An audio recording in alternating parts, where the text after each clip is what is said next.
오늘은 피해자분들이나 이제 손해사정 위임자분들께서 흔히 자주 물어보고 적용되는 부분 중에 후유장애가 가장 많은데 그 중에서 후유장애 평가 방법에 대해서 간단히 얘기를 해볼게요.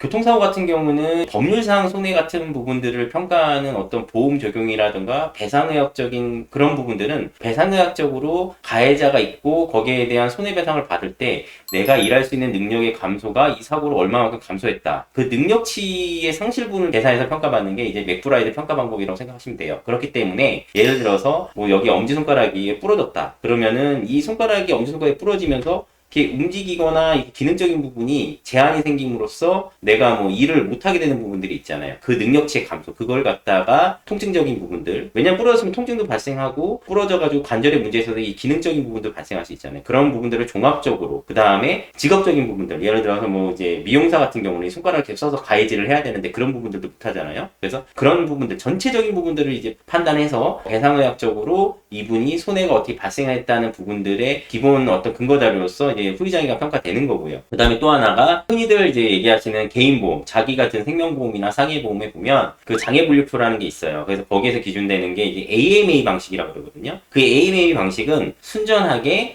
이 손가락이 아까 말씀드린 거 골절됐을 때 이 손가락이 골절됨으로써 손가락이 오므렸다 폈다 이 기능적인 부분만 봐요. 그러니까 신체적인 부분만 본다는 거죠. 골절돼서 통증이라던가 일을 할 수 있는 능력의 감소 같은 걸 보는 게 아니라 순수하게 여기가 골절됐을 때 손가락이 폈다 구부렸다 폈다 구부렸다 아니면 이런 기능적인 관절적인 거라던가 아니면은 뭐 다쳐서 결손이 생겼다던가 그런 어떤 신체적인 부분만 보고서 판단하는 게 AMA 후유장애 평가 방식이에요. 따라서 이제 배상 책임 뭐 교통사고 근제보험 같은 경우는 법률상 손해를 담보하다 보니까 가해자가 있고 불법행위에 대한 어떤 손해배상을 받는 부분이다 보니까 노동력 상실에 대한 배상의학적 평가가 꼭 적용이 돼야 되고요. 그 다음에 개인적으로 가입하신 보험에서는 어떤 신체적인 그 결손 부분만 보는 거기 때문에 AMA 평가가 적용이 돼요. 그래서 또 다른 어떤 그 각 법안마다 적용되는 장애 보상 범위가 있는데 거기에서 AMA 평가가 또 적용되는 내용들도 있습니다. 법안마다 기준되는 예를 들어서 뭐 산업재해 보상보험법도 AMA 평가랑 매우 유사해요. 시행령상 장애 기준이 그렇기 때문에 그런 내용들을 좀 아시고 접근을 하셔야 어떤 부분이 적용되고 어떤 부분이 적용 안 되는지 그리고 어디에서 보상받을 수 있고 어디에서 보상받을 수 없는지